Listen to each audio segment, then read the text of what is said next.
Bonjour. Alors, je vais poursuivre mes vidéos sur le regard de l'enfant et aujourd'hui, je vais vous parler de la roue de fortune.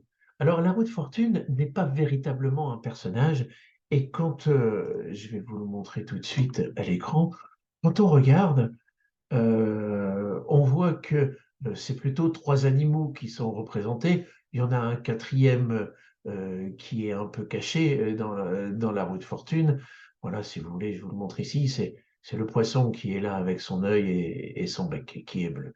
Donc, si vous voulez, quand on regarde la roue de fortune, elle tourne comme ça, dans le sens inverse des aiguilles d'une montre.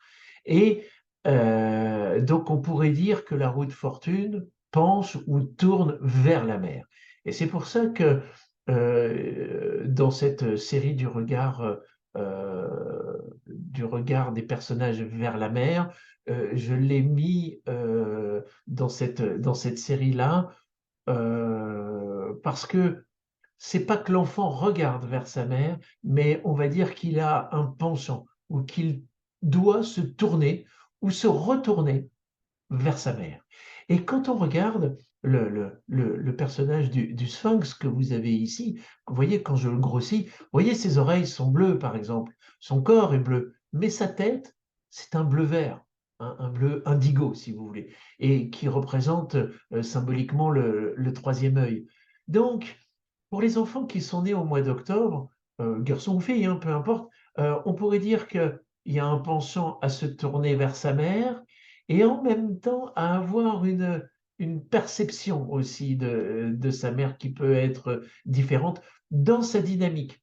Et, et vous, en tant qu'enfant, c'est qu'est-ce que vous pouvez apporter à votre mère comme dynamique. Parce que pour moi, la roue de fortune aussi incarne une spirale évolutive, une, une, une dynamique évolutive. Donc le fait de vous tourner vers votre mère, euh, sous-entendrait ou on pourrait dire que non seulement ça vous permet d'évoluer, ça vous permet de progresser, mais aussi vous pouvez permettre à votre mère de progresser en tant que mère, en tant que femme, et de lui apporter, comme on le voit avec ce petit animal, ce sphinx, avec sa cape rouge, vous voyez, qui est en forme de cœur.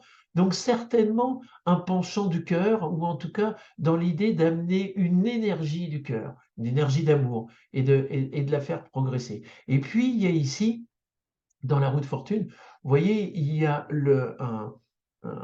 un cercueil bleu et un cercueil rouge qui est ici, donc symboliquement, l'énergie féminine et l'énergie masculine qui redescend vers la terre. Et là, on pourrait voir justement aussi, parfois, et ça je l'ai souvent retrouvé, la roue de fortune, mais dans différents endroits de la date de naissance, des enfants qui n'ont pas connu leurs parents, soit le père, soit la mère, soit les deux, et puis qui ont été élevés dans d'autres familles, familles d'accueil ou autres. Voilà. Et donc, pour ceux qui sont nés au mois d'octobre, il y a vraiment une dimension, une spirale et une dynamique de dire, ben voilà, euh, ce qui doit me faire avancer, ce qui doit me faire carburer dans ma vie, euh, c'est l'élan du cœur, c'est ma dynamique du cœur.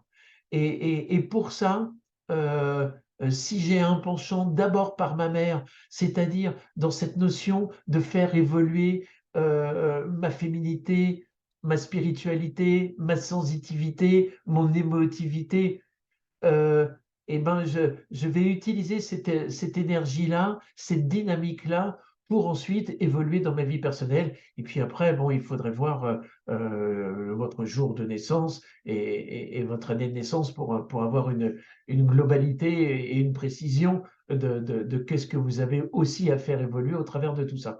Mais là, ce qui peut être aussi intéressant, c'est de voir bien sûr le jour de naissance pour voir quelle image incarne votre mère et de voir donc par rapport à cette dynamique, qu'est-ce que vous pouvez valoriser.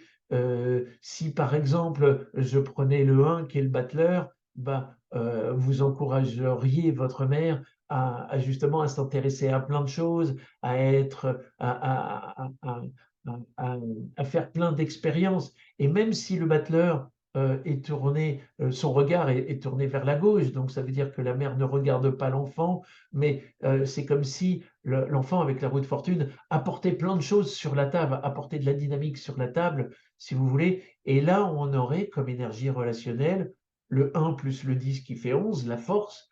Donc là, ça pourrait vouloir dire aussi que dans l'énergie relationnelle avec sa mère, l'enfant va rechercher, avec la force, il y a une notion de compétition, de création. Vous allez attendre de votre mère qu'elle vous pousse à progresser et à créer.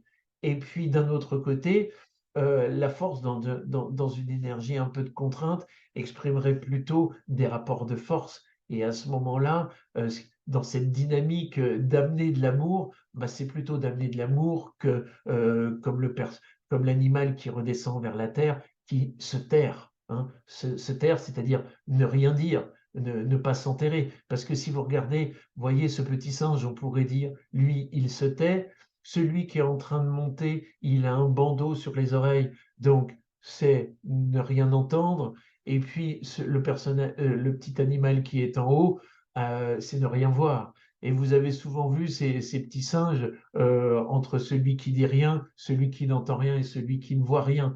Eh ben, on pourrait prendre cette symbolique pour ceux qui sont nés au mois d'octobre, de dire, bon, bah, ok, qu'est-ce que j'ai à communiquer, qu'est-ce que j'ai à entendre, qu'est-ce que j'ai, au-delà de voir, qu'est-ce que j'ai à percevoir, pour que dans cette vie-là, je puisse évoluer, pour que dans cette vie-là, je puisse justement rentrer dans ma vie et être dans une dynamique évolutive et non pas subir ma vie un peu comme si la roue, elle n'était pas entraînée, c'était une roue libre, et puis bah, que vous subissiez votre vie plutôt que de la vivre et d'être le moteur de votre vie. Je sais, c'est un gros challenge, hein, pour ceux qui sont nés au mois d'octobre, mais il y a cette dynamique-là.